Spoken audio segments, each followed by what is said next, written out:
Welcome to Crime, Romance and Biographies of Famous People. My name is Plaisance. Be welcome, and please take responsibility for the energy you bring into this space. A golden pendant hangs around the woman's neck, in the shape of what looks like a tiny fish head trapped in amber.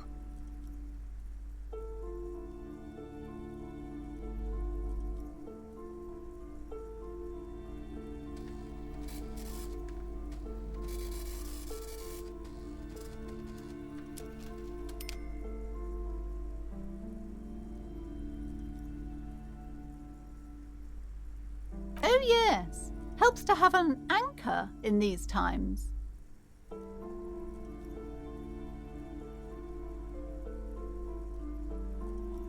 I am the proudest owner of our little shop of culture.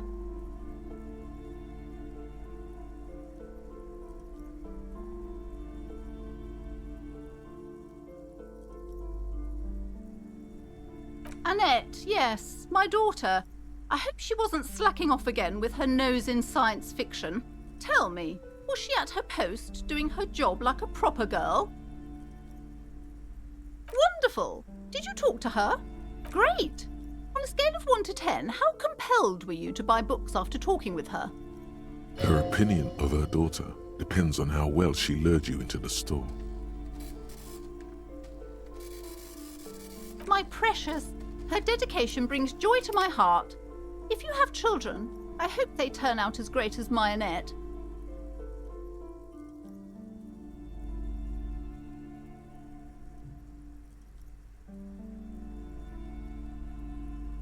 Mind your own business, sir. In our society, people don't get to tell each other how to raise their children. It's none of your or anyone's business. The woman before you scans the store, her shoulders rigid and tense. Every now and then, she nudges her glasses. Cursed? Who said that? Annette? I will have a word with her. This place is not cursed. It has a robustly magnetic energy. Good for commercial activity. My business is thriving, sir. Then why are you talking to me? Everything is on the shelves to browse. Don't you feel compelled to buy anything? See those shelves there? Go. Be drawn. Everything is on the shelves. Take a look yourself. The shelves compel you, don't they? She's attempting to mentally direct you towards the shelves. She only wants you to buy the goods. She doesn't care about the books. Truth be told, not really. My sister brings in most of the goods. I'm sure it's all very literary stuff with well-written prose. But you don't learn about the important things in life from fabricated stories. The truth is available if you just know where to look, and you have to open and free your mind to understand. She smiles and nods, seemingly relieved.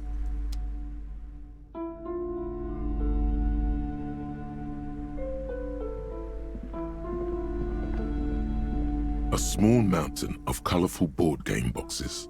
There are numerous types of games for all ages. A lot of shelf space seems to be taken up by Wirral-related merchandise.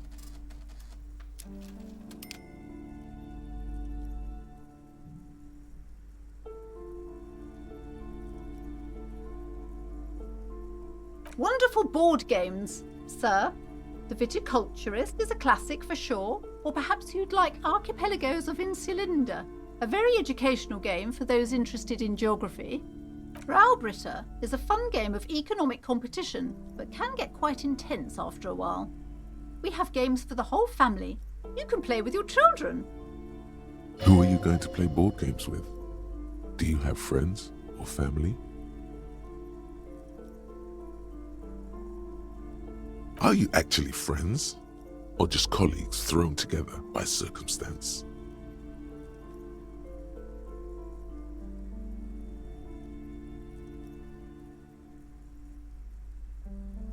Don't be so hard on yourself, sir. You just need to clean up a bit. And technically, friends are a bit like family. For playing with friends, I'd recommend Suzerainty.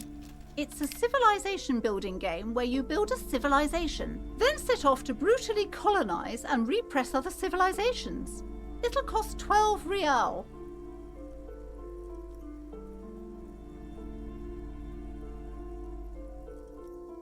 Lousy auras there. No, role-playing games are popular among those types. You know, who are into those kind of things. Personally, I don't like it. Not at all. I've heard they turn people into occult enthusiasts. That they have rituals where they try to summon entities. Highly immoral stuff. You can still buy them, though. An endless variety of source books, lore books, and codices litter the table. The topmost book is titled Welkin Compendium, 2nd edition. There's also a large hardbound tome with intricate cover art, The Hunters of Katawak, Boreal Creature Compendium, and a Pick Your Path adventure gamebook titled Tales of Wirral, Cavern of Velkrag.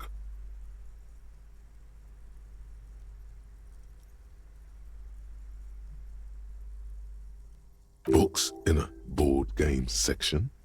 Who wants to read books? There's a box that says Wirral, 3rd edition Mega Setting Supplements Module. The side panel notes, a fantastique adventure board game, new maps and miniatures. A sticker on it displays 25 real. Nonsense for anemic Beano-clads.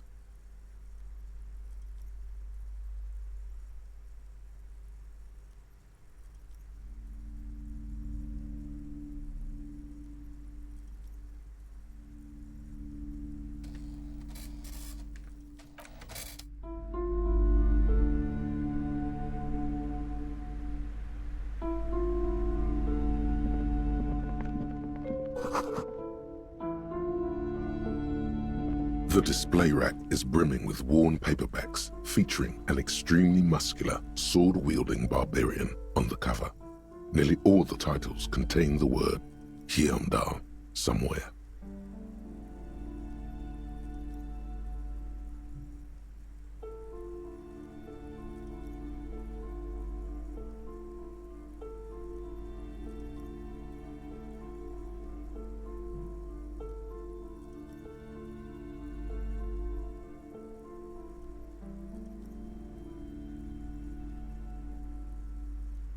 Oh, Man from Hyundai. A very popular series of adventure novels. They're awfully immoral and violent books.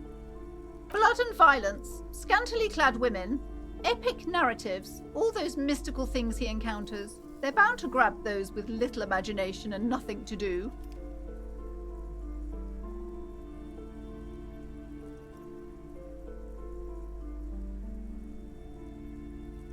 At last, someone sensible.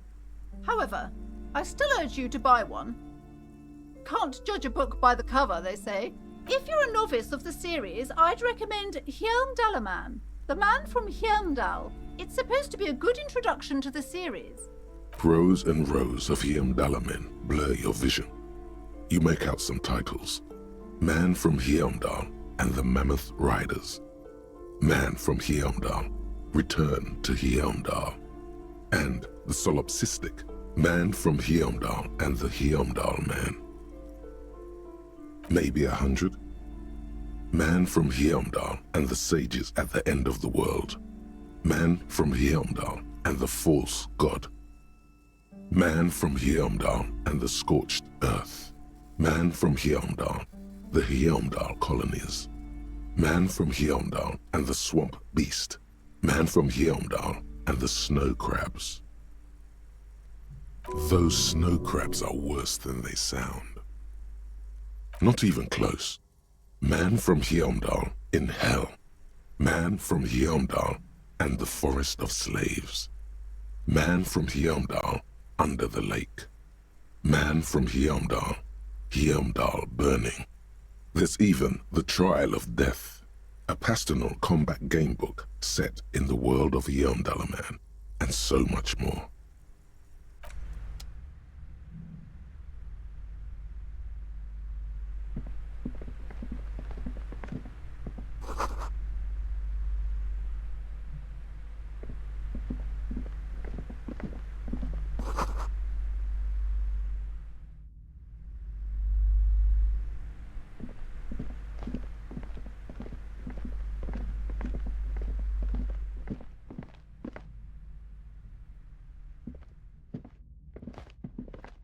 You see a set of tattered curtains blocking the way to another room. A strange cage-like trinket dangles from the curtains. Excuse me, officer. The back room is strictly for employees only.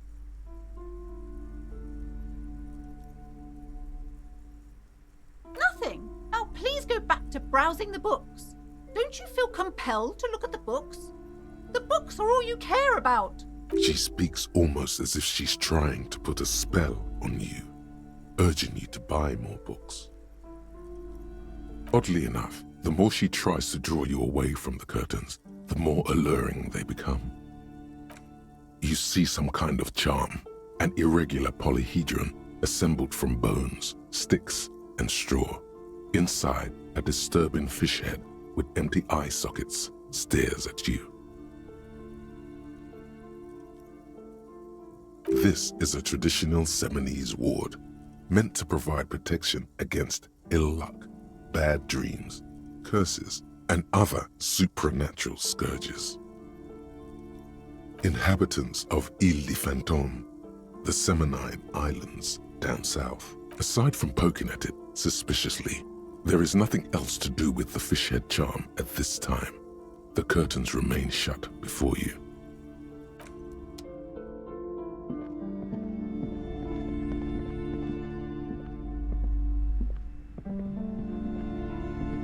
These shelves are overburdened with books from the same series. You see the name Dick Mullen over and over. Oh, crime, robberies, murders, even sexual crimes. We're fortunate to have Dick Mullen and his stories to sort all that out. You're a police officer, apparently. You should buy all of these. They really do teach a person how to be a proper detective. Crime fiction is a disgrace. An asinine misrepresentation of the physical attributes of the arduous everyday work of actual police officers. These books greatly overstate the excitement of police work, glossing over how long it takes to actually follow up on leads and eliminate dead ends. Furthermore, they have no idea how hard it is to simply remove a body from a tree. What's more, they completely ignore the psychological hardships of year after year coming into contact with people during the worst days of their lives. Not a single mention of all the stress this work creates upon the officer's family. Detective fiction just doesn't tell the truth at all. Now, would you like a list of all the books found on the shelf? You see Dick Mullen on the job. Get Me Mullen. The Stalwart Adventures of Richard P. Mullen. Dick Mullen and the Murder in the Orchard. The Sordid Affair of Dick Mullen. A killing is declared. Dick Mullen in the Murder House. The Final Case of Dick Mullen. An Obvious Lie. Dick Mullen in the Clock Tower. The Ordeals of Dick Mullen. Dauntless Dick. Dick Mullen's Funeral Pyre. The Murder of Dick Mullen. Oh no, turns out he faked it to solve a case. Yes, there's also The Dame Who Did It. Farewell, My Mullen. Faking death seems to be a common trope in the Mullen series. The morbid tales of Dick Mullen. A dark tide turns. Tragedy calls for Dick Mullen. Another one with fake death. And, of course, Dick Mullen, the murderer. In order to catch a murderer, Dick Mullen must become the murderer. After all this, you still haven't found the answer to the one question that matters. Who is Dick Mullen?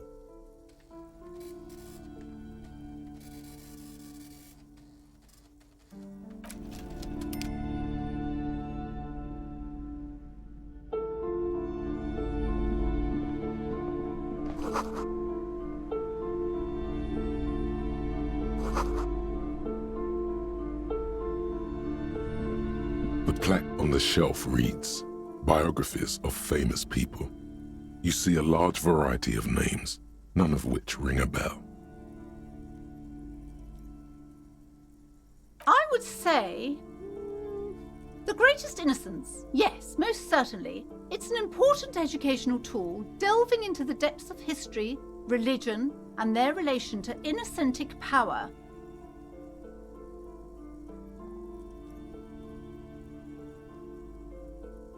A very influential historical figure, but surely I don't have to tell you that. You're a law officer, and law officers have at least some education. The book is also very daring. The author aims to re-examine the universal understandings of the innocentic system, creating a fresh vantage point and a shift in the tired order of things.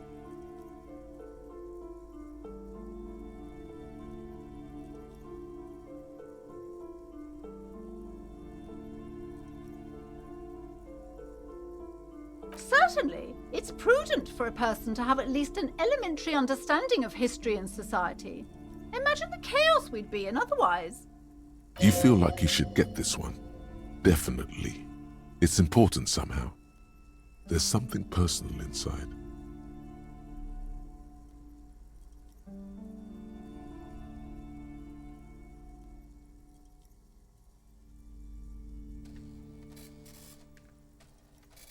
Browsing through all the books with all their names makes your head spin. None of these seem important or relevant. It's all just vapid egoism.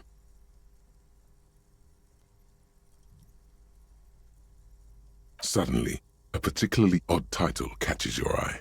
It reads, High Speed Love, the tragic true love story of Jacob Irv and Alfie Delatraz, by one Cecilia Averbrook. High Speed Love chronicles the romance between two of the finest tip-top tourney racers in history. One of them is the madcap driver, Jacob Irv. His blonde mane graces the cover. Next to Irv's life story, you see a slim biography of an Occidental rock star called the Anti-Star. He's famous for shooting morphine into one of his eyeballs and cocaine into the other. Next to that, Revacholian radio personality Guillaume Bevy stands in front of a run-down drug den. He's a permanent fixture on Channel 8, reporting on real-life crime and ruining cops' days.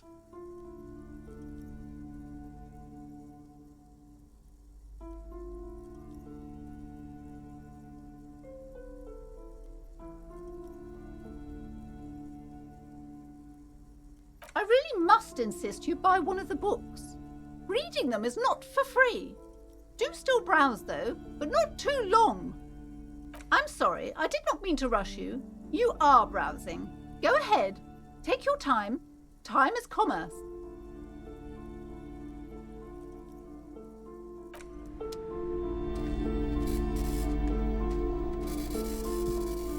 Several maps have been attached to a bulletin board hidden inside the alcove. They're held up by small pins. The board has come loose from one corner. The maps look old and faded. Your eye catches a map of Insulinda, a map of Revachol, and a map of Martinez.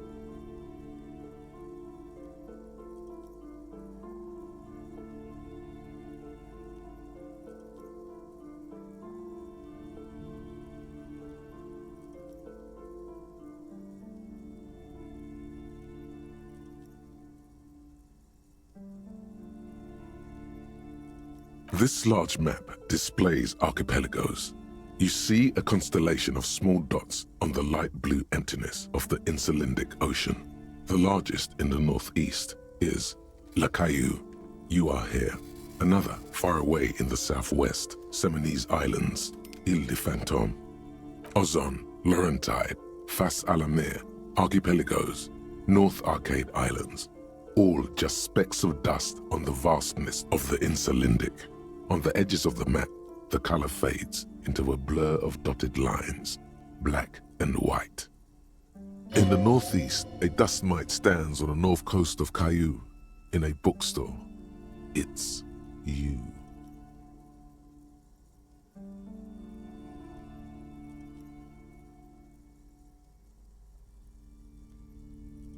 Radiating outwards from you, the suzerain Revachol. With a radius of 80 kilometers, still, the crown jewel of this Isola would be barely visible.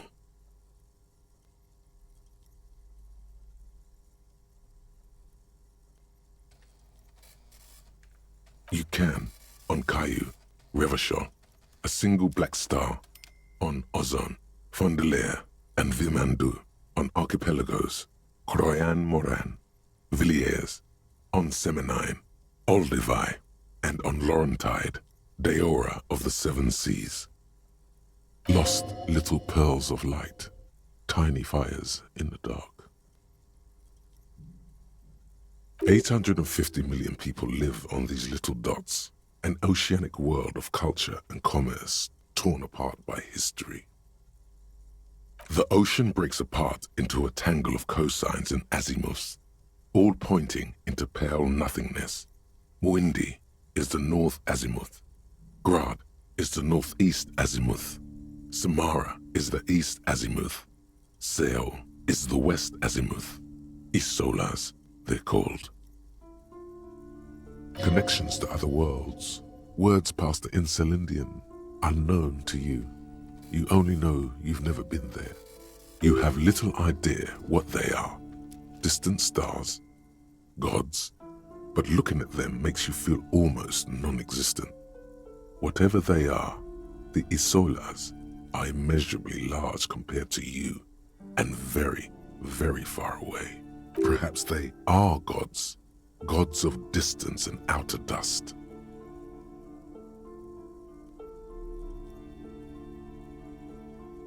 The north coast of a verdant island is shattered by the delta of a river. It is the River Esperance. Countless bridges put the shards back together, connecting city blocks to river islands. La Delta says a great artificial heart in the center, teeming with life forms and construction. To the east, rolling hillsides, Le Jardin, Stella Marie, the suburbs of Saint-Baptiste, swallowed up into the megacity. They sound rich to you. This is Rivershell East.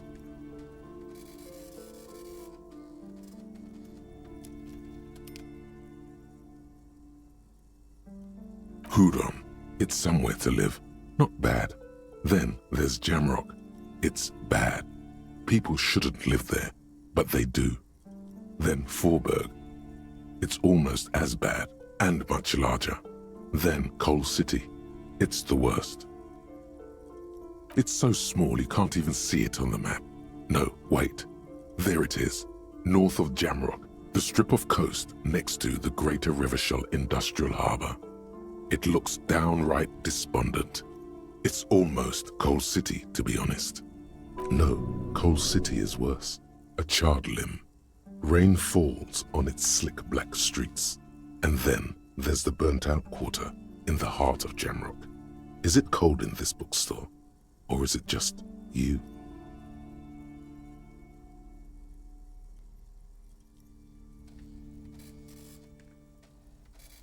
No, this is somewhere to be. This is all you have. But it's still something. Streets and sodium lights, the sky, the world, you're still alive.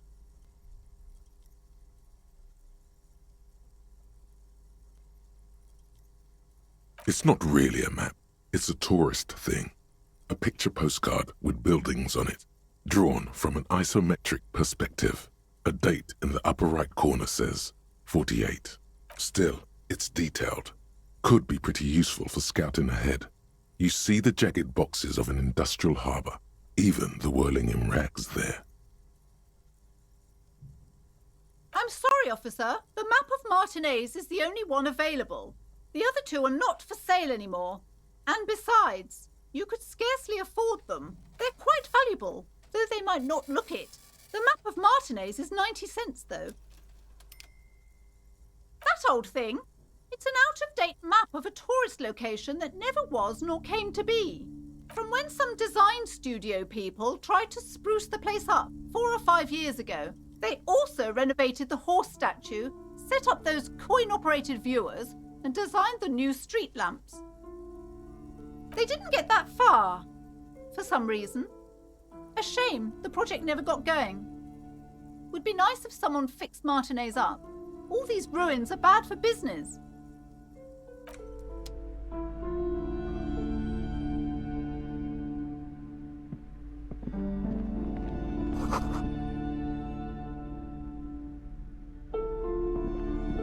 This bookstore is not strictly about crime, romance, and biographies of famous people.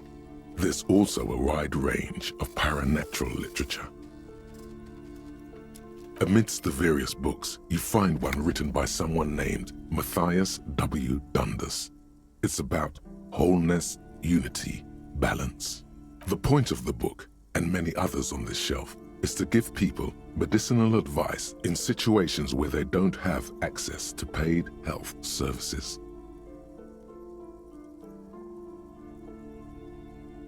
It serves platitudes, while also telling everyone that traditional medicine, the kind people don't have access to and which costs more than this book, is garbage and would only give you cancer anyway, without even curing your cold or anything. Wholeness, unity, balance, on the other hand, can basically take care of anything, though it is important to note. When it's up to your mind to heal yourself, then it's because of your mind that you're ill in the first place.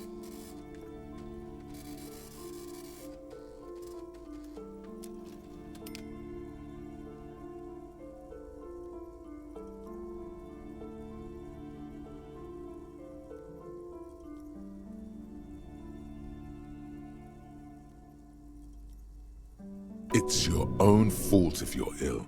Got it?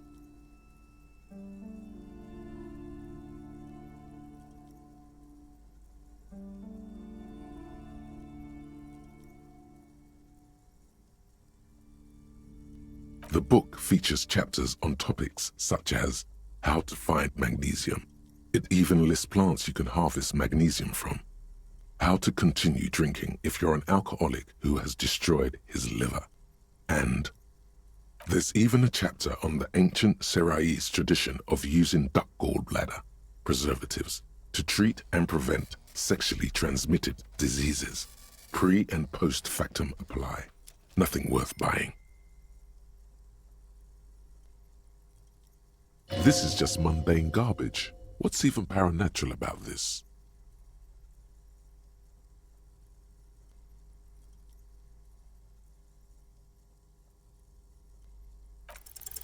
The throbbing in your head increases with every passing moment you gaze at this shelf. Suddenly, as if out of nowhere, a small green book becomes apparent. The title of it reads, Medicinal Purposes of the Pearl. The book contains very little explanation on the matter. This knowledge seems to be taken for granted. The book contains descriptions of various pseudoscientific therapies, alternative medicines, and folk remedies involving the pearl, also known as le territoire. For example, it recommends vigorously swatting one's naked body with a venik or hand broom, made from the leafy twigs of a young birch tree from the near pearl.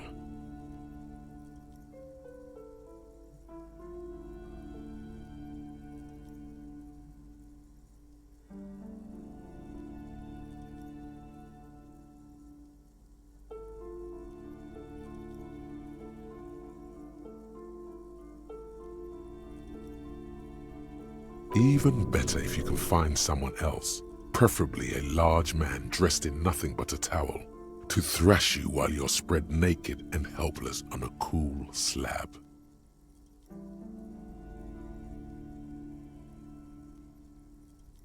It is supposedly invigorating and good for the circulation. It also recommends consuming distilled spirits like vodka or whiskey that have been aged in the pearl. Readers are instructed to cover these jars in a shallow hole just inside the pearl and leave them there for 30 to 60 days, depending on the potency desired.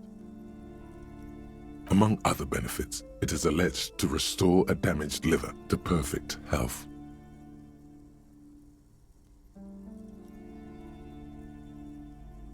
Is it any more improbable than anything else that human beings put their faith in? For general health and well-being, readers are encouraged to take regular strolls through the pearl, though a sidebar cautions readers to limit each stroll to less than an hour. These strolls promise to cleanse the mind of worries and the body of toxins. especially if the perambulator performs this ritual in the nude. Nudity figures prominently in a number of these prescriptions. This is exactly what you need. I don't know. I don't want to be the party pooper, but this pale territory sounds sort of dangerous. Maybe you shouldn't walk in it naked. There's an entire section devoted to cures for men who are struggling to perform their marital obligations.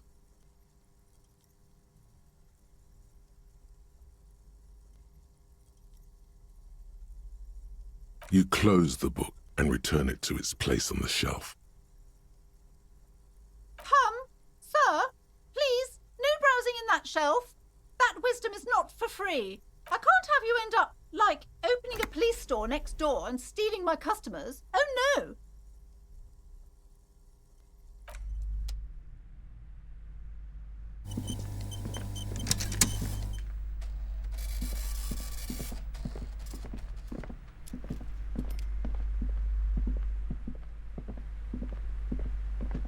Hello again, esteemed officer.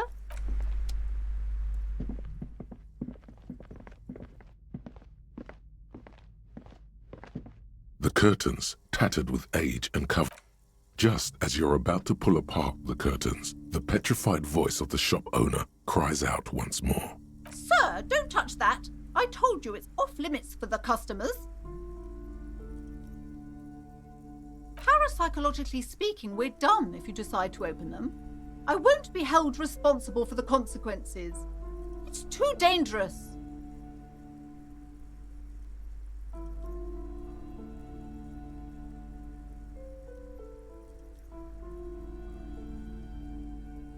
No, it's just a storeroom for the employees, I told you. Now please step away from the curtains.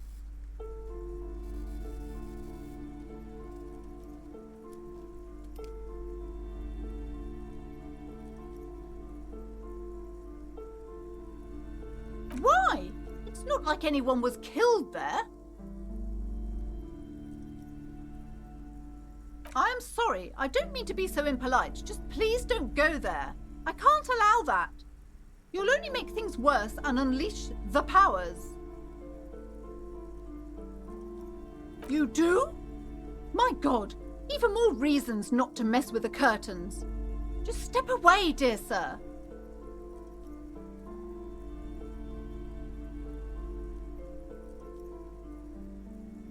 Thank you. Let's just talk about this first, all right? There's no reason for you to venture into the unknown. What are you, a coward? Think about the marvelous adventures waiting for us on the other side. Lies. Rip them open, we say. There is something mysterious about the curtains. Be careful. The curtains, tattered with age and covered in dust, hang before you, as if taunting you.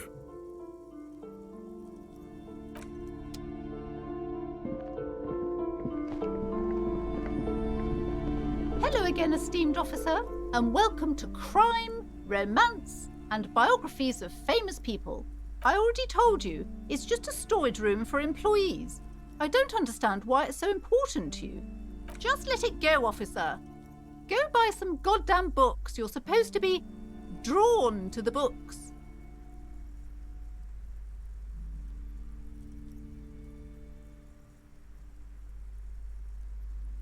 It's just for decoration. Okay, fine. It's because this place is cursed. Just like Annette said, they don't call it the doomed commercial area for nothing. Are you happy now, officer? Happy that you've ruined everything?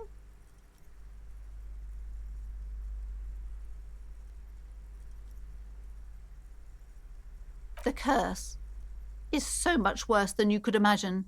It's a disease, eating at the very foundation. It's the curse of financial distress, of ruin and bankruptcy. Didn't that curtain just move?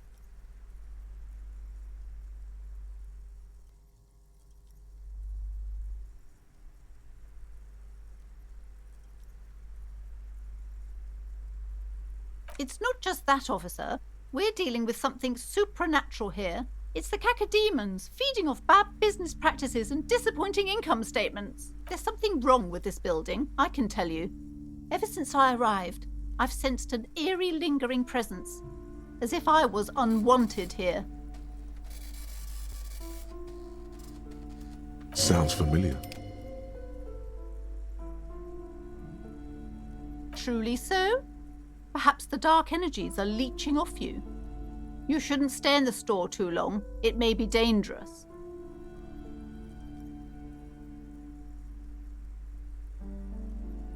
Yes, I've contacted numerous parapsychologists and even a pair of Simonese mediators. They provided me with the wards. The wards help to keep the doom at bay and protect us against the darkness that lies further in the building, even though now I fear it's not enough.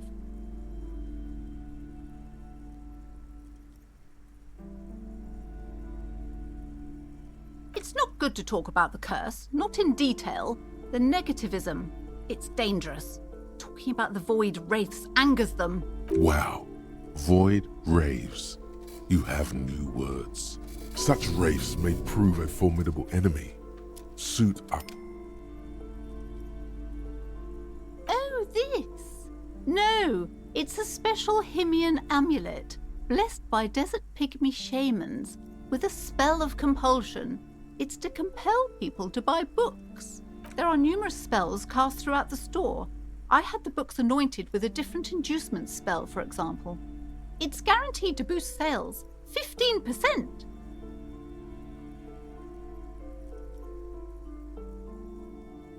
Most certainly not. I don't want anyone who's not familiar with the psychic arts to get involved in this mess. Stay away. Leave the spirits be, so they can return to their slumber. Psychic arts? Sounds right down our alley. Okay, but please, only a few questions. You wouldn't want to disturb the spirits. The woman before you scans the store, her shoulders rigid and tense.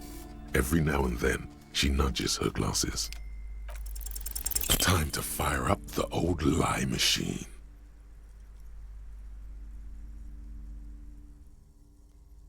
No. The lieutenant looks at you, waiting to see where this is going. You've got this. Just go with it.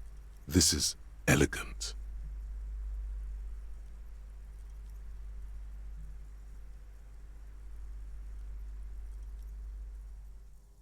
Stop being such a fussy prude. You can't convince her without lies.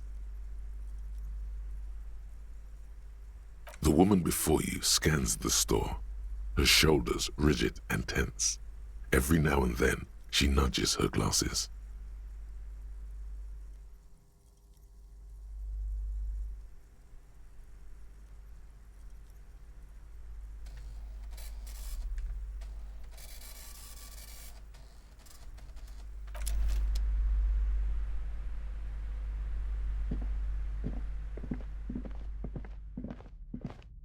The curtains, tattered with age and covered in dust. You see a dimly lit room full of dusty furniture and trash. A doorway stands in the back, covered in dozens of scary little Simonese wards, your shadow looming over it like an omen. I warned you! You're unleashing forces beyond your understanding!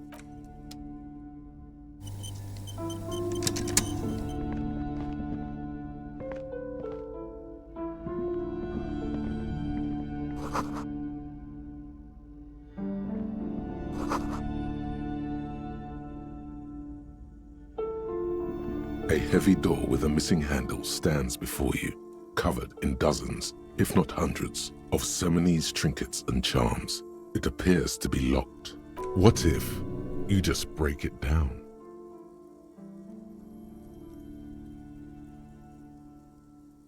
That's right. Take in your surroundings. You need to have a solid ground and a proper posture if you want to succeed. The room is dimly lit and littered with old barbershop rubbish, but the path to the door is clear. It's made of a solid block of wood, but it has stood there for ages. The hinges are old and coated with a carmine layer of rust. It should be doable. Only an echo. No one is there.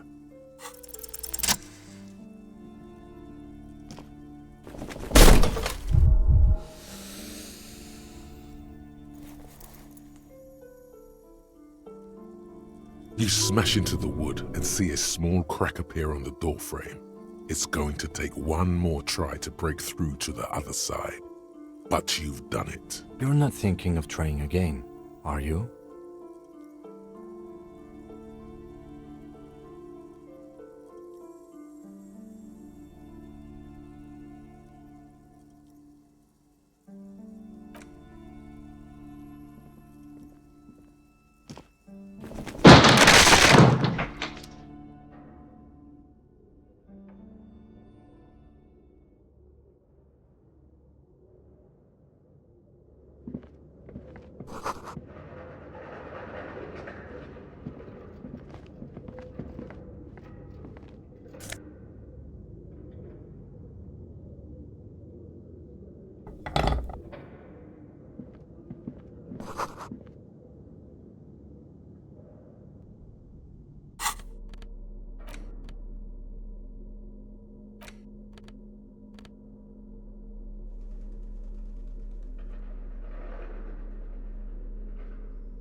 A barbell lies on the floor. The color has worn off its weight plates. It's 60 kilograms. Your triceps hum at the sight of these weights. Show the world what kind of beast it's dealing with. Lift them. There are no collars on the barbell. This is a safety hazard. Why does it feel so familiar?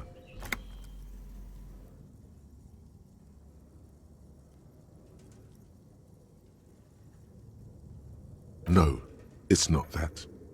It's the stale smell of rubber, the squeaky sound of sneakers, your bruised knee against the mat, and a whistle.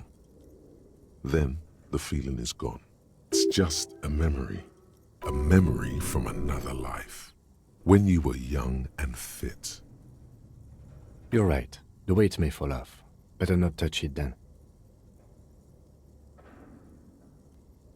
It would be a violation of EPIS safety regulations if the gym was still operating, but it isn't. No one's supposed to come here anymore.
Looks like someone tried to reconceptualize their business here.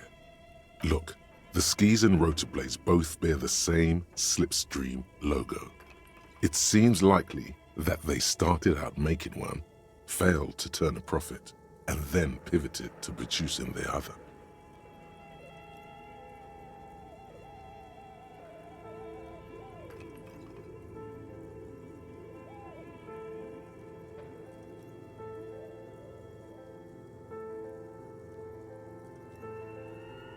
That's a good question.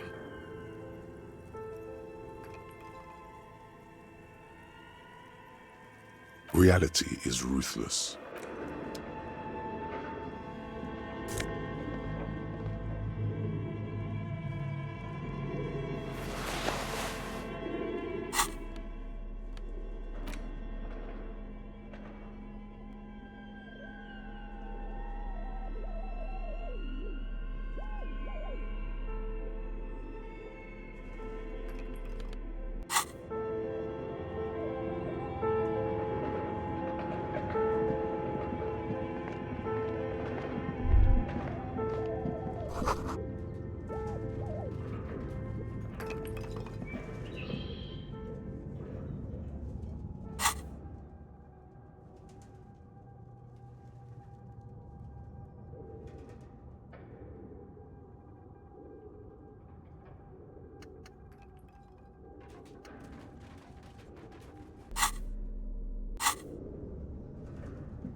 Your flashlight slides over an old green chalkboard covered in scribbles, sketches, and schemes like some ancient cave mural. Some of the writing has faded with age, but you can still make out sections here and there. Photos and drawings have been pinned to the board.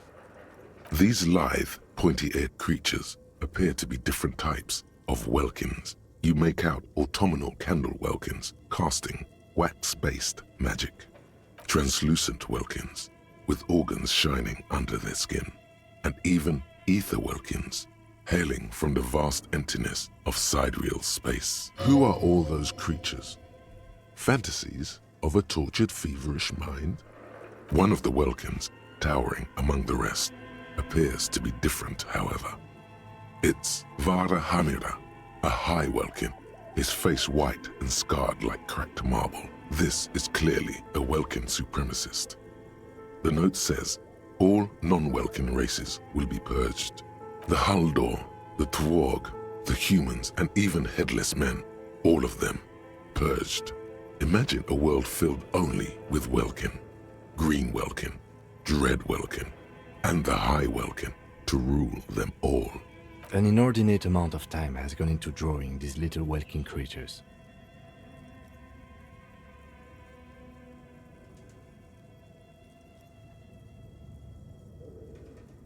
Some people really like building a world, I think, even if it's just for a game.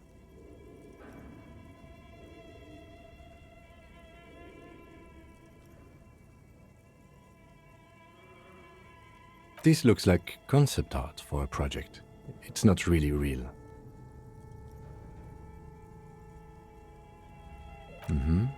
Political commentary. That one has a great beard too.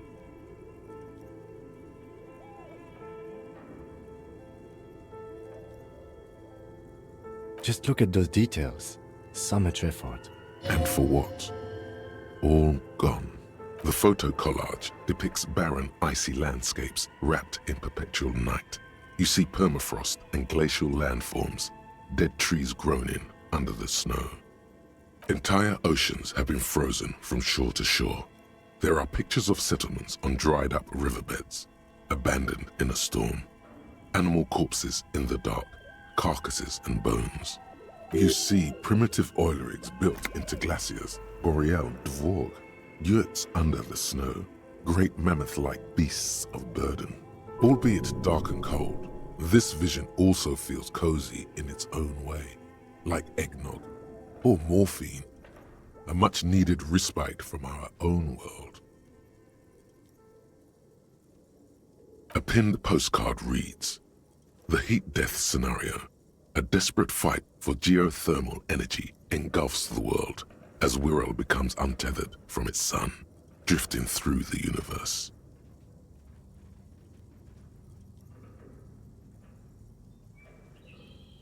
This is a monthly calendar from the year 50.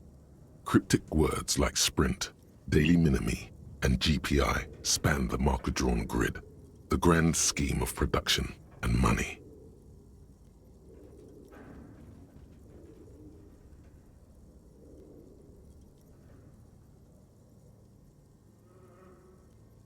Minimi stands for a mini-meeting.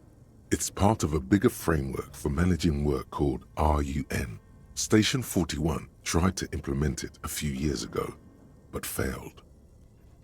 As time goes on, the numbers in the boxes grow rarer and rarer. The board becomes an empty snowfield in the final days. Only failure and regret dwell in this region. Looks like they didn't make it. A note in the bottom left corner of the chalkboard says, "See the prod schedule filament for details." The handwriting is only partly legible, but you can still make out 3 slogans: "Call in, tune out," "Wirral untethered," and "Heat death of the universe." Outside, a cold wind wraps the building in its bosom. Snowflakes in the wind. An old woman passes what the locals call the doomed commercial area. She tries hard not to look at the bookstore windows. It's unwise.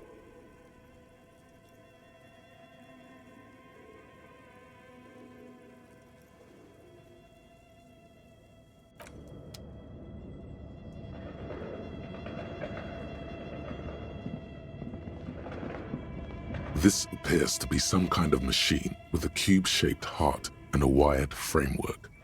The keyboard has a rectangular on-off button. A piece of paper still hangs from the printer. The radio computer. Just sitting here without anyone inside.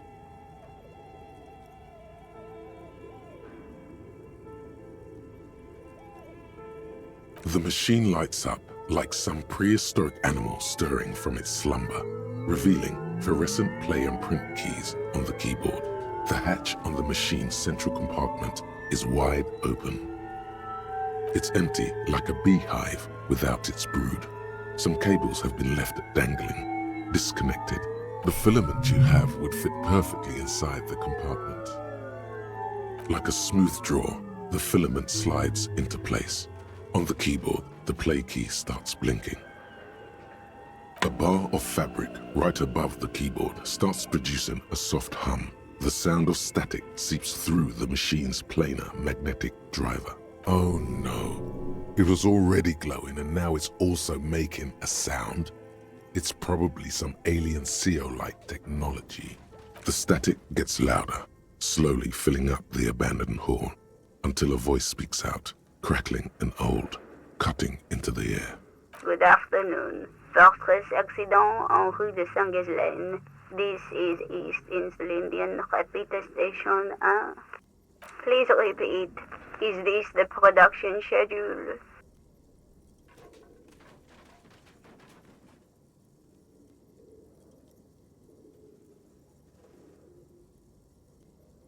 Fortress Accident is the company on whose name the terminal you are currently using has been registered to. One moment. Fortress Accident SCA produces revolutionary interactive call-in radio games. That's what the catalog says. That's not bad.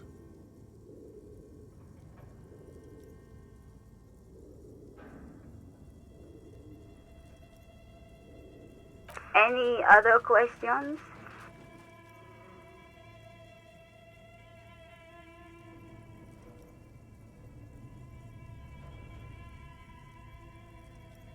The filament you have inserted into the reader. That was a question. Have you inserted it into the core? Good. Please repeat the password.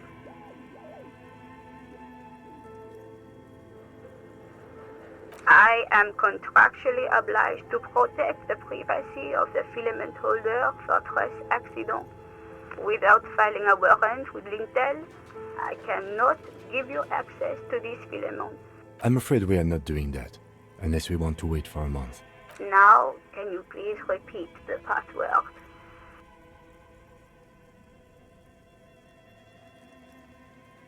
Received.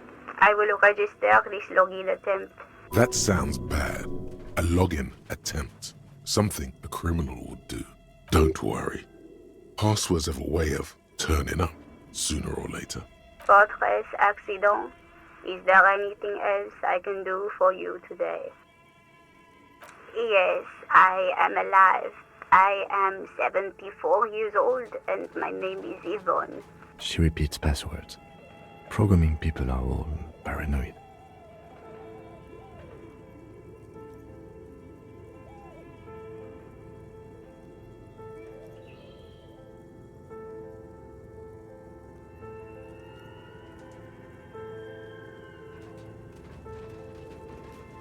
I work as a repeater at the East Insulindian repeater station. It's my job to know where you are, Fortress Accident. As for me, well, I am sitting in my cubicle, surrounded by a wall of radios. On an island on the river Esperance, a small woman, all skin and bones, sits in a room filled with audio equipment. Thousands of tiny lights are reflected back from her prescription lenses, like stars in the dark. Doesn't it get lonely, sitting there all by herself? Lonely? Why would it get lonely? I get to talk to people all day. That's why she does this. Now, please tell me if there's anything else I can do, Fortress Accident. Thank you, and goodbye. Tiles on the cube are still smoldering, casting the framework in a soft glow. Fluorescent play and print keys shine on the keyboard. The filament slides out of its glowing nest. Nothing happens. Lonesome, long way home. Here we go. Home awaits.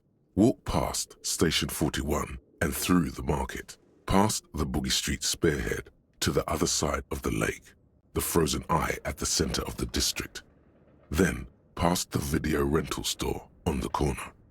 There, at the end of a street lined with pine trees, a small house no larger than a matchbox. 11 Voyager Road. You no longer live there. Those times are gone. And so are those people.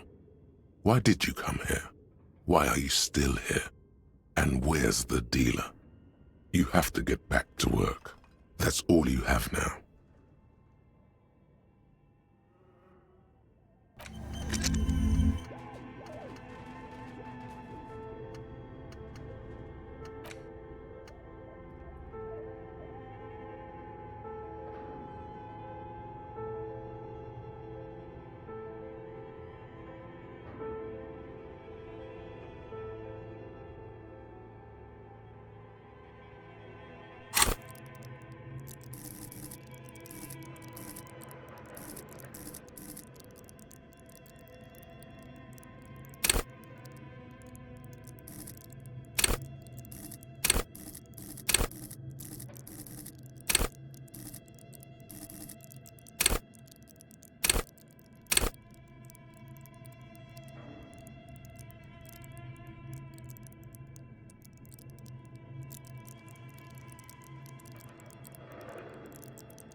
This old fireplace is covered in lines drawn in blue and red marker, the mesh spreading over the stone like blood vessels on alabaster skin. It looks ghostly and strangely ancient. A diagram? For summoning some time-forgotten being? The symbols seem very esoteric. The whole thing resembles Kadran mosaic tiles. Very pedantic. History classes, students with their textbooks open, studying the roots of our civilization. Those aquarelle blue tiles looked beautiful in the sun. Radio frequencies, it seems. UKV 123.6, UKV 123.7, UKV 123.9. Some written notes, too. Sparse and cryptic. Unclear. It looks like a cardiovascular system split into veins and capillaries. Very advanced.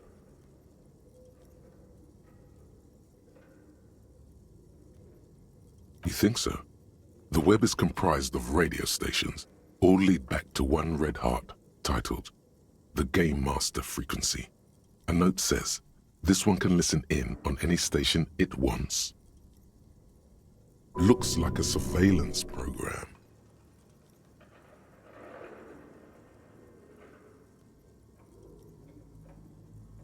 Someone very important. The leader of a massive on-air game built by these people. A conductor for the hundreds of story threads that pass through the Game Master's frequency. Whoever decides to call in to a call-in station, it looks like. All of this is gone, left unrealized. There's no way a little basement studio working here could pull anything like this off. My God, it's as if the less money they had, the more ambitious their project became. The schedule. I know doom when I see it. The company was running out of funding.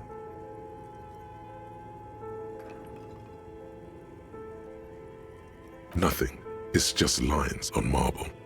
An echo from times long gone. No one has used the fireplace in ages.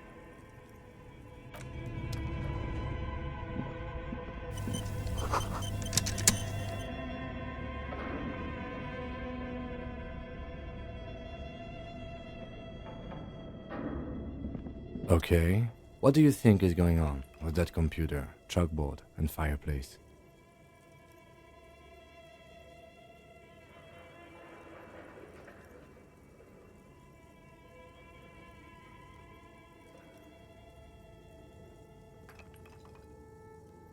No, that's not it. I think it looks like one of those popular pen and paper role-playing games, only these people were trying to automate it, make it work on radio computers. Utter madness, he thinks, as a compliment. Not to my knowledge. They make automated games in Graz, Messina, Königstein. You know, places with industry. But I don't think anyone has attempted to create an inter-isolary game before. We just don't have the technology. Through call-in stations, none of the players have to be physically present. Anyone in the world can participate in the game, as long as they have a two-way radio. Then there's the Game Master frequency that listens in on the smaller call-in stations. I think that was supposed to coordinate the stories, functioning as a master of ceremonies of sorts. His fascination has swept aside other concerns for the moment. He's a little hooked. Indeed, those Welkins are a dead giveaway. Role-playing people love that stuff. The world looks like a modified version of the We World board game, with hit death thrown in. Super cool. Someone should give them millions of real immediately. This game is too good to be left unfinished. No idea. They stopped filling out the schedule on the chalkboard. Indeed, it's ambitious and untethered from reality, but...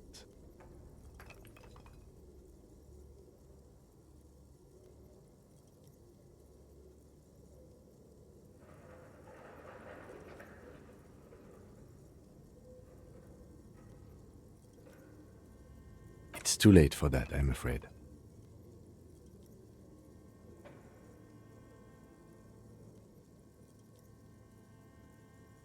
Okay, let's keep moving.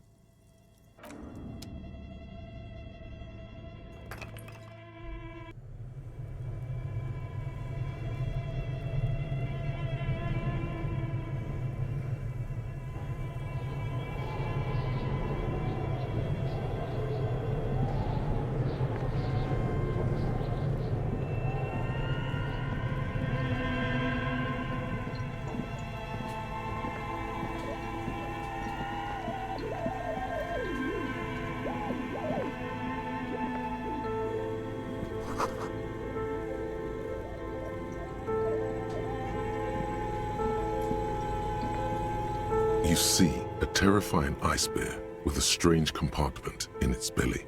The door is covered in frost and the bear's eyes are glowing red. This ice bear is a hyper-carnivore. Be careful. The lieutenant doesn't answer. His eyes are glued to the animal. A sharp slice of light shines out from its mysterious belly door. A gust of freezing cold air rushes to greet you. You hear a low grumble as the bear regulates itself. This is the inside of a refrigerator. The lieutenant takes a peek inside. His hand has found the holster of his gun. The shelves are empty. All you see are crumpled ice cream wrappers with the brand name, Revachol Ice City. A handwritten note has been attached to the door. The fridge is huge.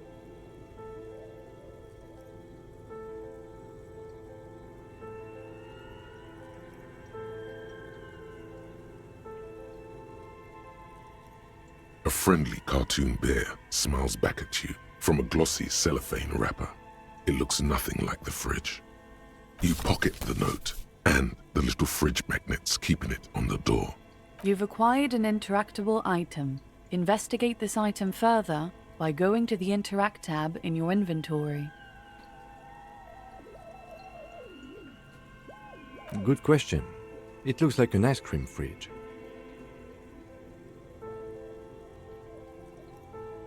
I know. What an unfortunate marketing choice. What is even worse, the bear is still costing them money to this day.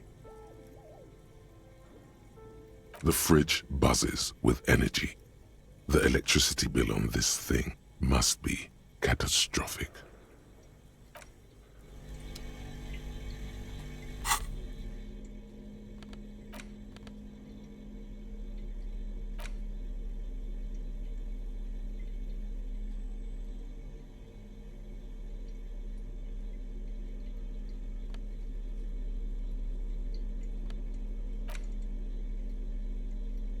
The note is written with a blue pencil on a piece of lined office paper. The kitchen magnets have left spots on its surface. Does it say anything interesting? This is tangential at best, but the lieutenant's detective instinct is still active. Someone has scribbled, S. I can't believe the off-site copy is still here. The illiterate ginger kid keeps stealing stuff from the studio, so I had to hide it somewhere safe. You'll find the filament memory with the off-site copy in the frozen ice cream maker. Please take it home, ASAP. It's important. I'd do it myself if I lived in a civilized place with a freezer. Take care, Sully Soif.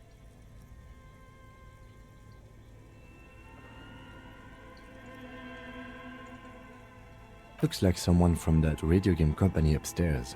I'm a little surprised they just left their property lying here.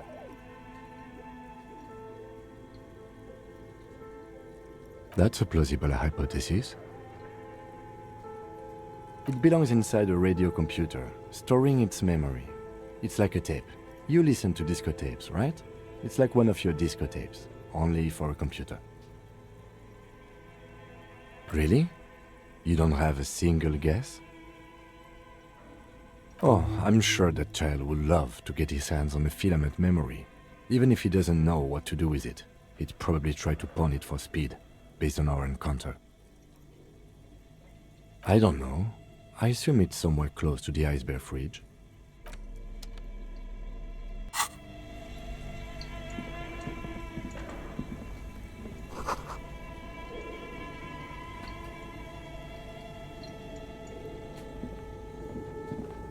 A thick layer of coal dust covers the furnace, coloring it pitch black. Looks like this furnace has a face, and it's a face of agony.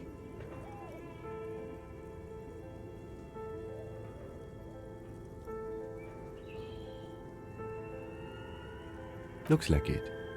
Looks like an old central furnace used to heat the building. It's connected to the chimney. No one has used it in ages. No signs of any recent fire. Only dead rats. It's dark and grimy here. In the darkness you can hear chatter. It's coming from above. A voice or several voices talking to each other. Near the smoke chamber, upstairs. What are you doing?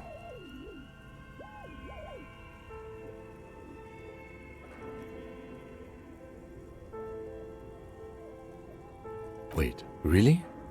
You should investigate, see if someone's upstairs.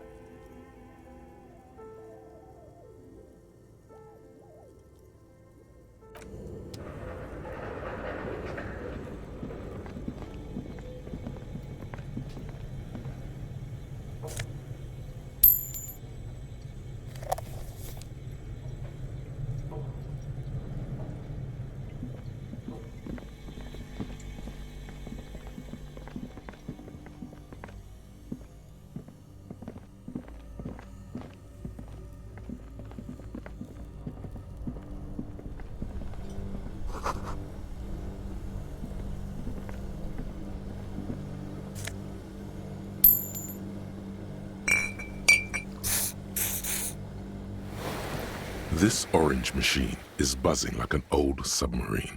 It has a hand-cranked ice cream churner on top and an electric freezer that appears to be frozen shut. Turning the crank feels oddly satisfying, like stirring your childhood dreams. In the distance, you hear water dripping. It's all gone now. You'll never become a poet or an entrepreneur. What better to assuage the creeping sense of failure than some frozen fat and sugar? You slip your fingers under the frozen lid, but the ice is too cold for you to get a good grip. A pry bar would come in handy here. If you want to try again, then you need to have the pry bar in your hand, detective. Equip the pry bar by going to the Tools tab in your inventory. From there, you can equip it to a held slot.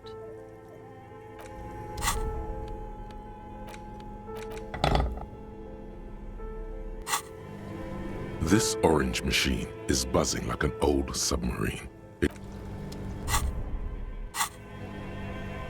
This orange machine is buzzing like an...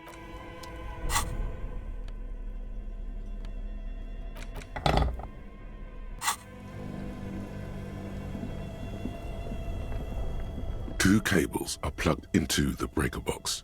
The red one leads to the ice bear fridge and the black one to the ice cream maker nearby.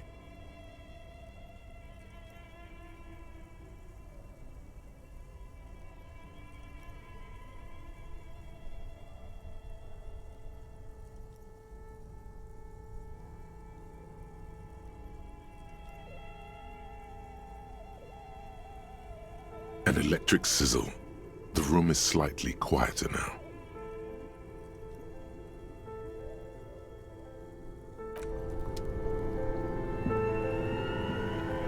This orange machine, turning the crank, feels oddly... It's all gone now.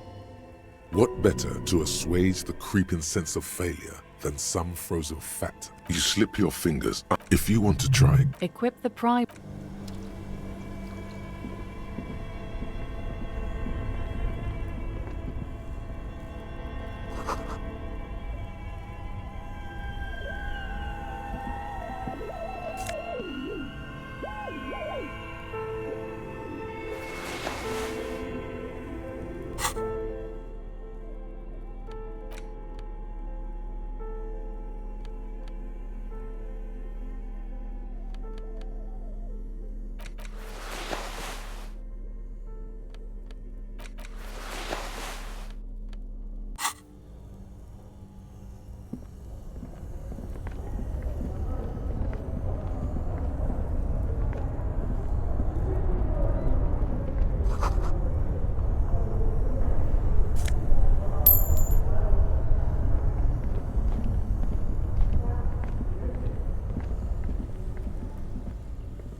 The bear's eyes are dead and empty. Ice inside the fridge slowly melting. The power has been cut off.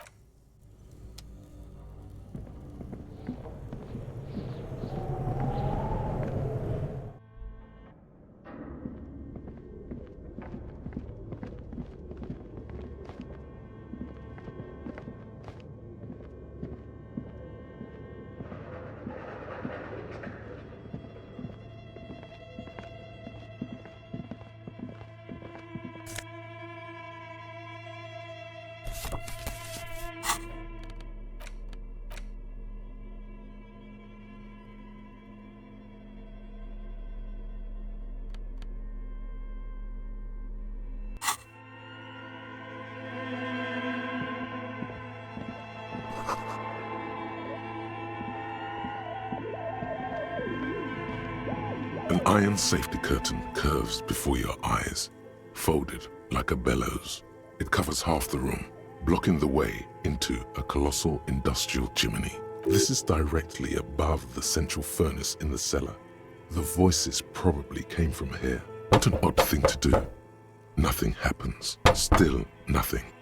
No one's home. Those curtains prove to be surprisingly sturdy. Your fist hurts now. There must be another way to wake up whoever is in there.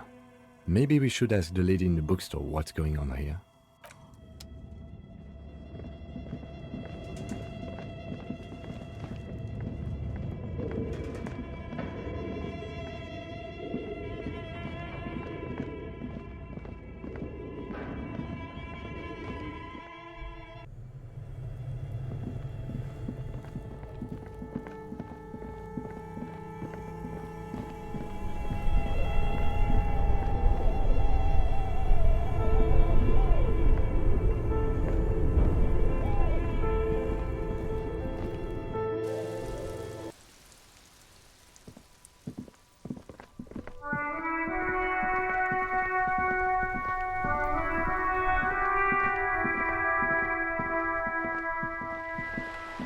Hello again, sir.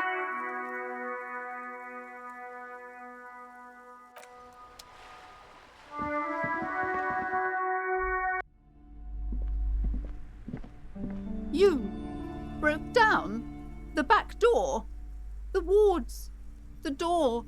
It's all gone now. Dark psychic energy leeching onto my shop. I suppose it's all over now. I guess there's no escape.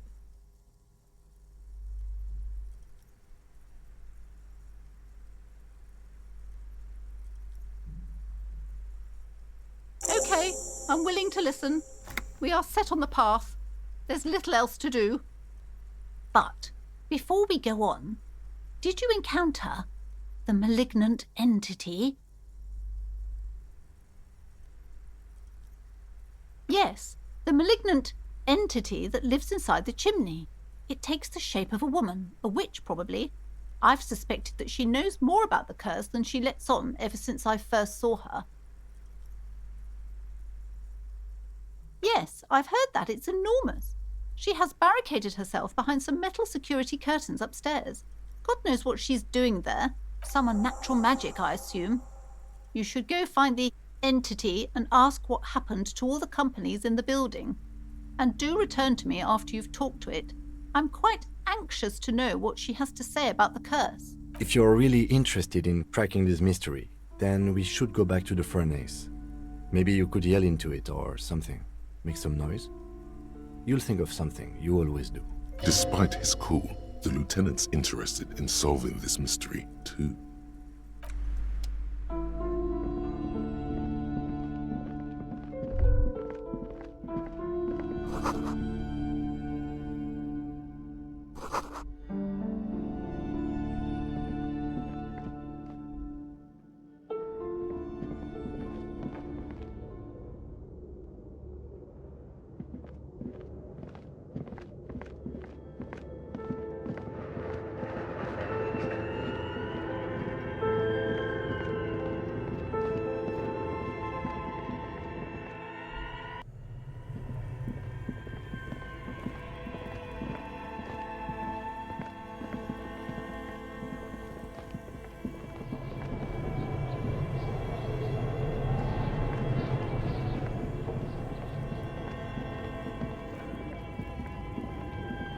A thick layer of coal dust covers the furnace, coloring it pitch black. Something breaks loose in you. A mighty bellow echoes throughout the chimney's depths. The chatter of tiny voices above suddenly cease. Hello? You've awakened the entity.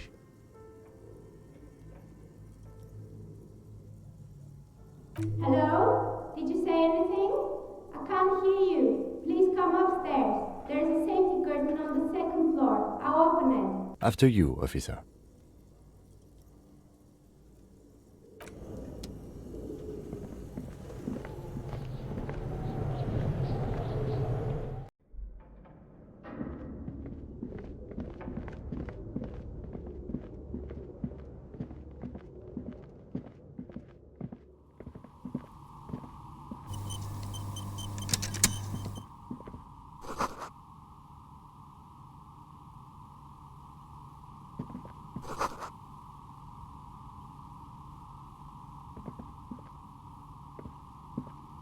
Hello, I'm Nia.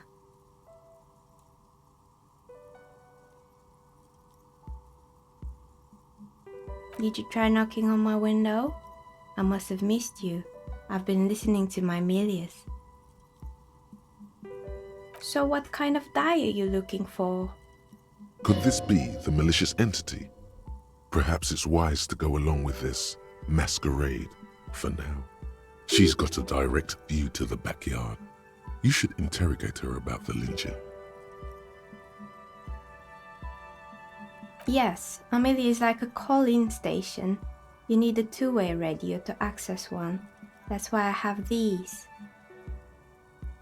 Mostly, they just teach you to swear in different languages. But some of the stations can be quite interesting. I was so absorbed, I must have missed you knocking.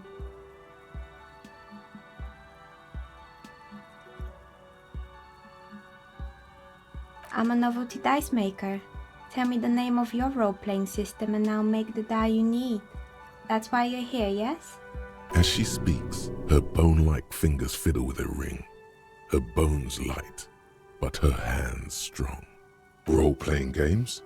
You know the one made by Fortress Accident. Does that count?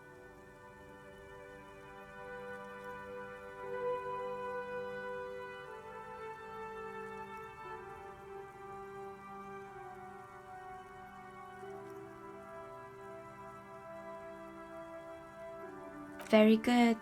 My rate is 10 real per set, unless you want something really unusual. Take a look around and see if there's any particular stone you want to use.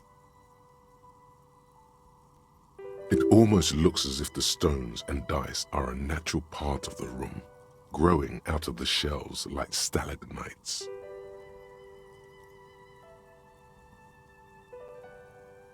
How did I become one? It was a business decision. I was a regular jeweler at first, but that's an unfocused field with too much competition. Some of my friends were role players. They asked me to make some polyhedral dice out of cobalt. That was my first order. I grew it from there. Not especially. I like working with rare materials and a steady pay. And role players as customers? They're nice people. She's thankful for the security they provide her.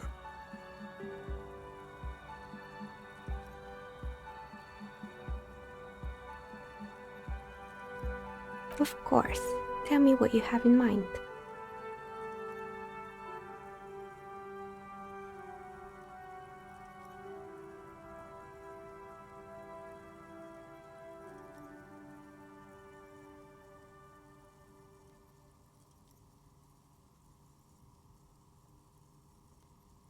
Ah, yes, Fortress Accident. It's too bad they never finished their game. The Wiro Untethered die is a variation of a standard role-playing die, only instead of plants it uses motifs of ice and death. And loss, of course. Ice, death, loss. Sounds like you. I'm thinking something made from alligator jawbone, cast in black resin. The reptile bone is as white as ice and dead as, well, death. For 7 real, I could have it ready in 8 hours.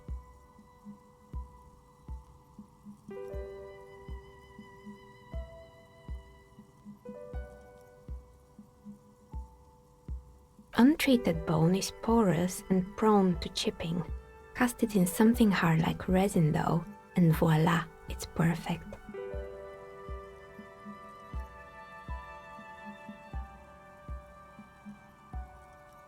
Great, see you in 8 hours then. Was there anything else?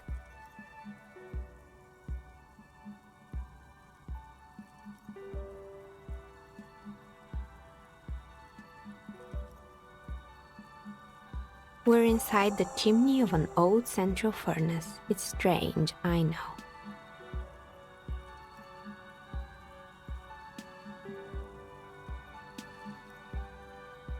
But when I arrived here, all the other rooms were taken, so I had to build myself a makeshift home. Besides, I don't really have to pay any rent here, so that's a plus. Plaisance was right. There's an entity living in the chimney. You should ask her about the curse. Creative.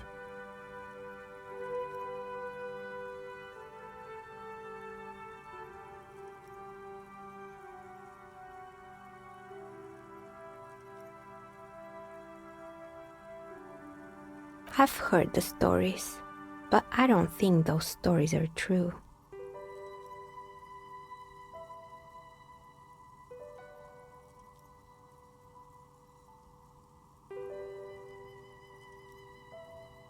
It's just capitalism.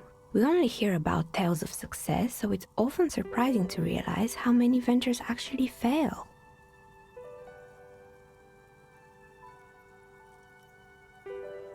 Plaisance, the bookshop lady? I've heard that her business is doing rather well. Have the energies spared her somehow?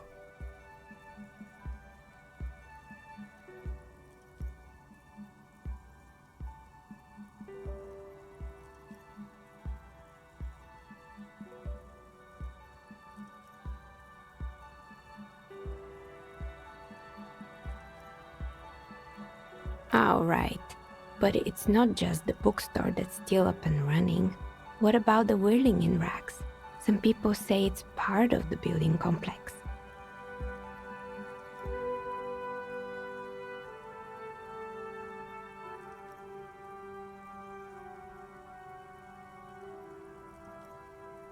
And then there is me. I've been here for 14 years, selling novelty dice to role-playing enthusiasts. Not exactly a million-real business idea, yet somehow I've survived despite the talk of malicious energies. Strange, isn't it? It's because she's in cahoots with the demons.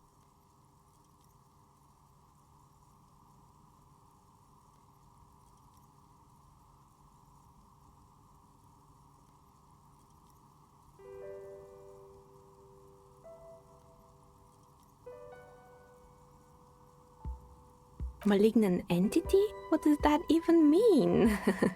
Some kind of sorceress? What about you, officer? Do you think I'm the malignant entity? The jig is up.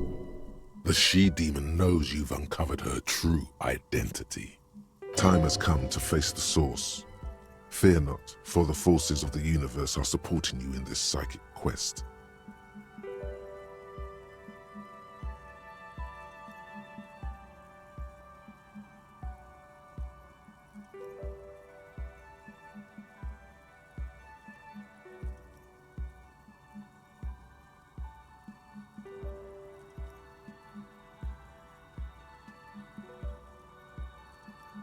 Is it now?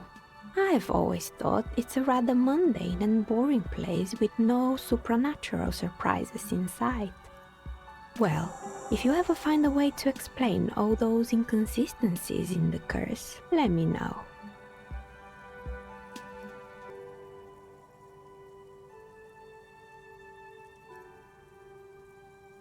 Nothing really.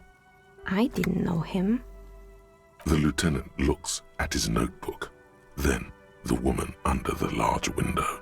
Your window looks directly onto the courtyard. You're saying you didn't see or hear anything unusual last Sunday evening? I'm sorry, detective, but as you know, I usually have my headphones on when I'm working.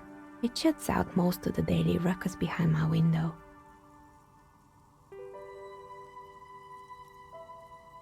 Well, there's always something going on in the Whirling's backyard. During daytime, there are usually those kids, and lately I've been seeing a lot of drunk workers hanging about. Must be because of the strike, but I never saw anyone during that fateful Sunday night, I'm afraid.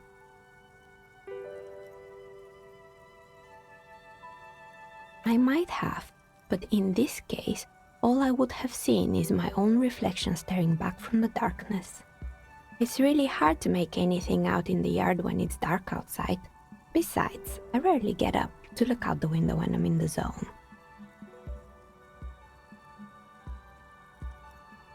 It's an odd profession, making dice for people, but I like it, and I prefer doing this to sitting at home. She nods. Anything else, officer? More or less. Are you interested in anyone specific?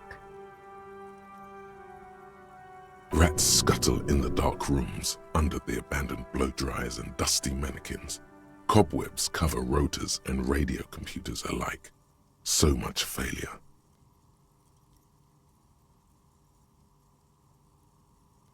Yes, I think it was called Androgynous Orlando or something similar. They weren't a big hit around here. Turns out that working class men don't like genderless haircuts. They're scared of that word. You wouldn't like it either. The others would laugh at you. A bit of experimenting every now and then isn't bad.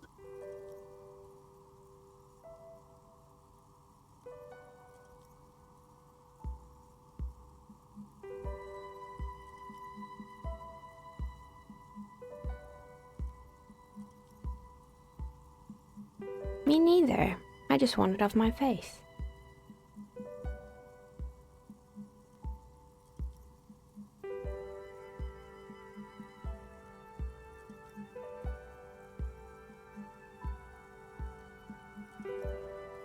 It wasn't merely a gym, it was Artemitep's boxing club, a community project created to steer at-risk youth away from drugs and crime. A kind man from Zemsk. I heard he had some trouble with the law when he was younger, and that's why he wanted to start the gym, as his way of giving back. Kuno. Who's Kuno?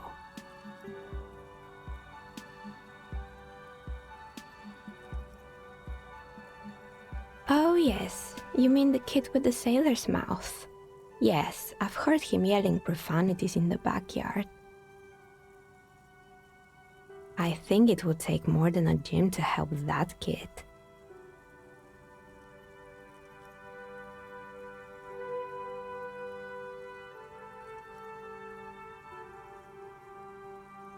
It didn't. If anything, it made the youth situation in Martinez even worse.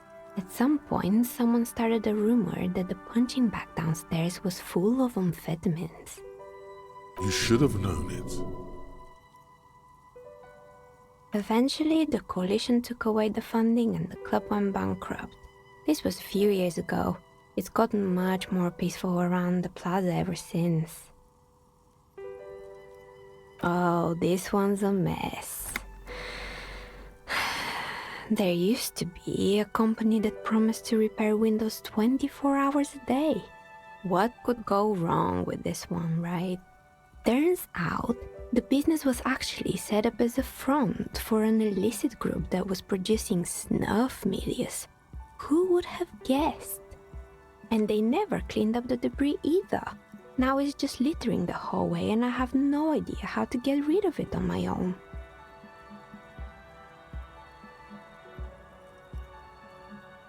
It's a sub-Rosa radio station that broadcasts real murders with real victims. Some people pay good money to get off on it. What does she mean, to get off on it? Don't worry, the ICP has a separate division that deals exclusively with unlicensed sub-Roses. This isn't our problem. Good luck with that. It's not easy catching those perpetrators.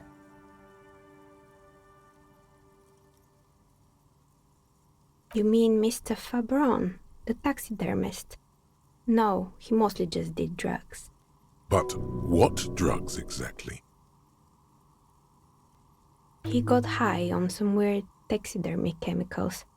I wouldn't recommend it to anyone. Eventually, they caused him to lose control of his bladder. The smell was awful. Even you can probably do better than that. You can almost see it.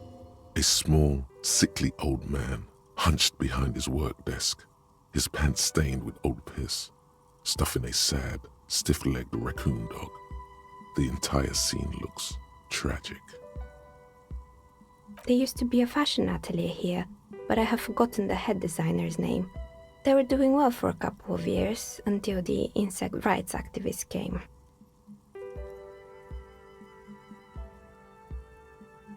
The atelier produced a certain collection that used chitin among the materials, a Apparently chitin is made in the Occident, where it's extracted from beetle wings. And you know how all kinds of political movements are big in the Occident. The activists shut down the biggest chitin supplier, which of course caused the price to skyrocket. And, naturally, all the most fashionable tastemakers refused to be seen in chitin from then on. The atelier went bankrupt before they could finish the collection.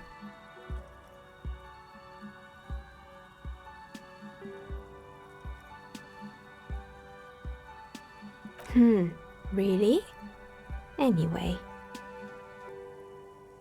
Poor guy. Suddenly, you get a feeling that insects are important to the case somehow. It's hard to say why.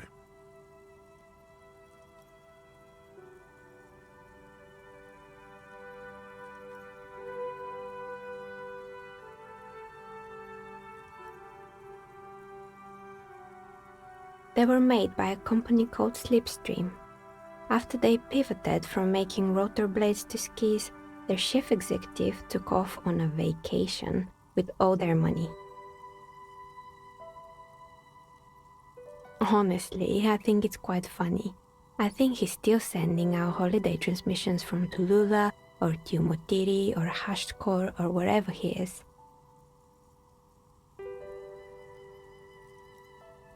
The usual, I imagine. That he's been thinking up all kinds of new business plans and can't wait to get started on them just as soon as he returns.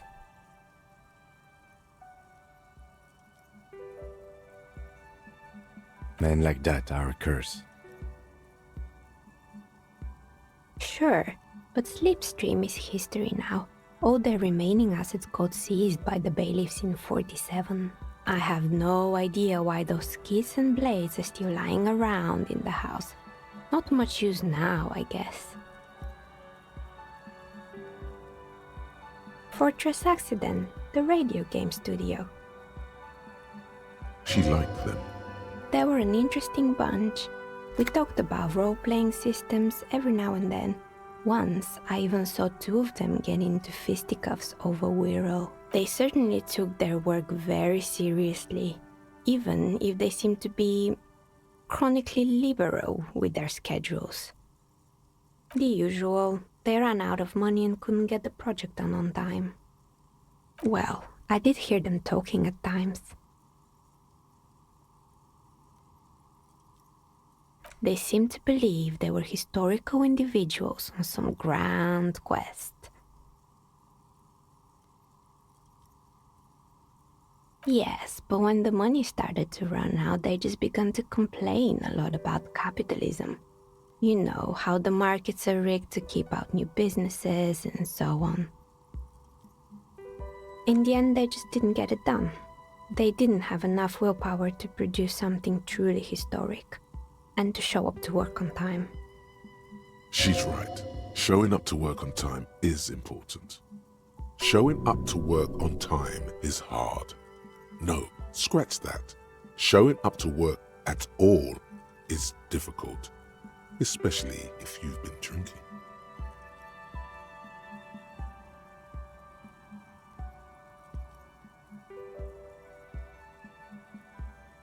Not the wisest decision. You would have lost all your savings. The dice is black and filled with little silvery flakes, like snowfall. Anything else? Oh boy, the fabled Revachol ICT. You're in for a treat here.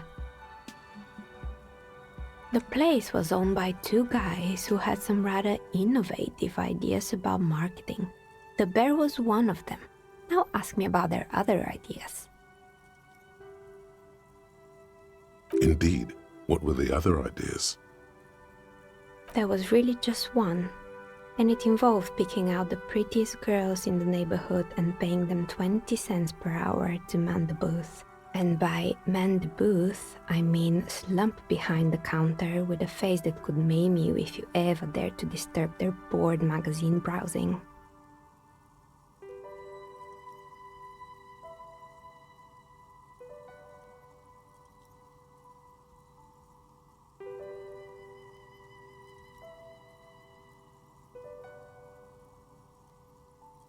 Oh, but they did. They did show up to work, and not alone. There were also acne-ridden girlfriends and gorilla-like boyfriends loitering near the ice cream stand. And they already had the bear.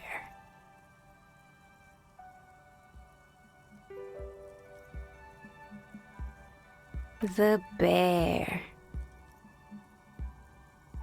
Of course not. The bear was terrifying. No one wants ice cream guarded by a hostile apex predator. To make matters worse, the fridge didn't work too well either, and half the ice cream came out malformed and partially melted. Eventually, Ravishell Ice City lost the price war to its rival, Glace 5000. Glace 5000 sold caramel sundaes for only 5 cents a piece, out of regular fridges.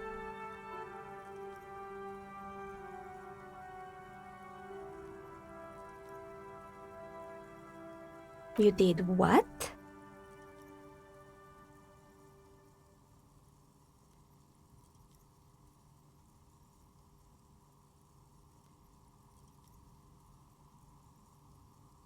Ugh, of course they left it plugged in.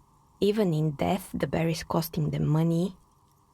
The taxidermist who made it said it was his vision beast. He said he met his vision beast while high on desiccants. He called it Megatherion. Sounds cool. Scary, but cool.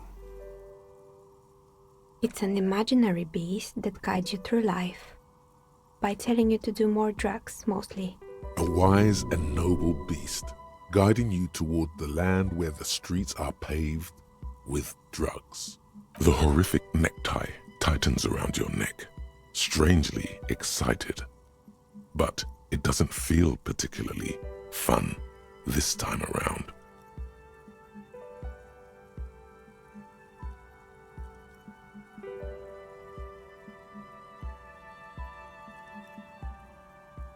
Very good. You shouldn't do them. You're a police officer after all. Anyway, now you know the story of the fallen ice cream empire. Outside it's light. Light scatters from the low-hanging cloud cover. There's always the threat of snow. Anything else? Another failed business, perhaps? Oh, right. I hope you didn't try to ring me.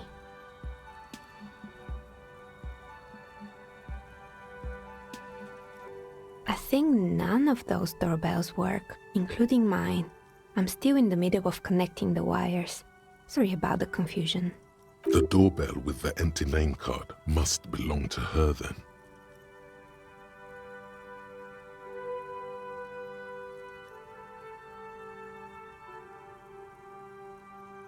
That's right. I haven't even written my name there. As I said, it's quite useless right now. It doesn't work yet.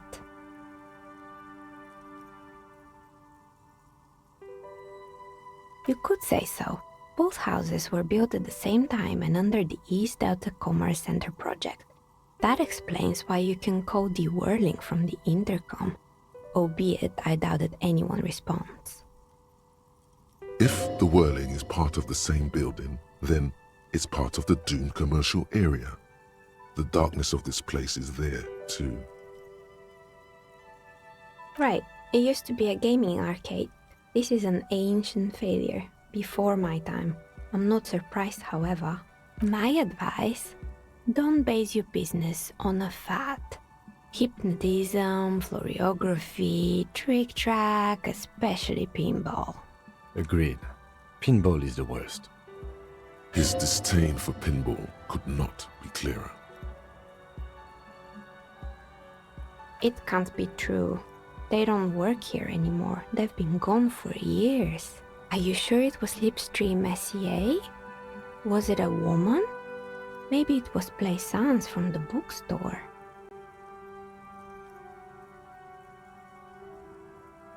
Tricentennial Electrics? It used to be a major electric company 100 years ago. Are you sure it wasn't just some kids playing a prank on you? No, it was something else. It was eerie. Pranks can be eerie. Oh, the kids these days. We were just one of them, and now they're terrorizing us. No solidarity. Sure, I'm listening. Good. I hope it clarified things a bit. What else?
What have you found?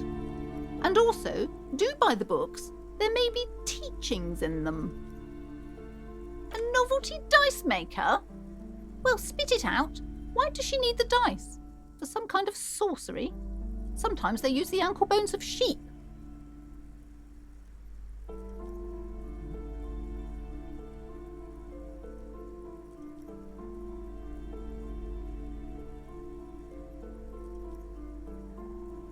I don't understand. If you're not sure it's her, then where is the source of the doom? How did she explain the curse? Just don't say you don't have any answer yet. The uncertainty is killing her. To hell with it. Perchance you ought to just lie, sire. You've come this far. You know how to end it. There is an entity behind the entity.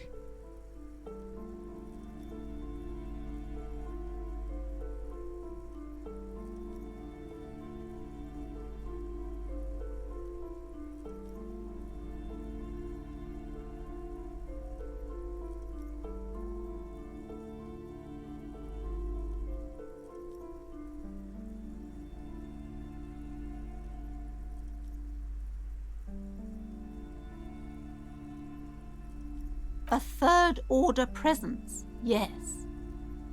A great dark relief washes over her. I've heard of these triactors. In certain occult literature, that's too dark to dwell on for too long, and definitely not in public. I understand everything, sir. Thank you for your descending into the maelstrom. I will keep fort up here, strengthen the wards, do my best. And if you happen upon the third entity in your travels, may the Lord be with you. Well, this has been absolutely educational. If we happen on the third presence in our travels, we will certainly come back to tell you. Yes, the venture continues. In other waters, darker waters. Should we get out of here before the vortex collapses? The shop around you feels ancient suddenly, damp and saturated by the coastal air. The books are rotting. A great cold lives here, and there, too. 1,200 meters away, on the urban coast, the dark shape of a church is reflected on the water, calling.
This coin-operated viewer is facing southwest.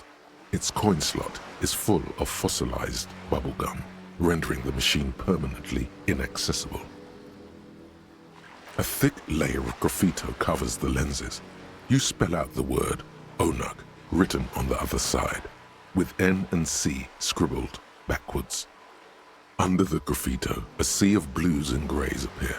Behind the water lies a coast studded with concrete and reeds. On it, a church on stilts, lanky weather-worn wooden planks, an X-shaped cross topping its tower. The church looks old and weather-worn. There are no lights in the windows. The metal feels cold and wet under your palm. It looks unhygienic.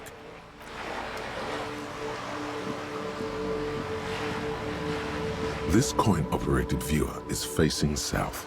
The instruction manual says to insert 25 centimes and pull the handle while looking inside. Then use the focus knob to zoom in if necessary. Your money disappears into the coin slot. A clunk, the ring of metal. The curtains on the display open. You lean in to catch the view. It's blurry, different blues and greens. In the middle of the shimmer stands a drab grey shape, like a ghost. The lenses shift. The ghost sharpens into an islet in the bay. In the ruins, a man-made structure is visible, a half-sunken sea fort, its concrete almost reconquered by nature. It looks as if it was abandoned quite some time ago. Nothing but a rotten tooth remains of the anti-aircraft tower. A lonely birch tree grows out of it. Its leaves ripped from it by the winter wind. Really? I don't have the eyesight to make it out. The little brave birch tree seems to wave back in the wind.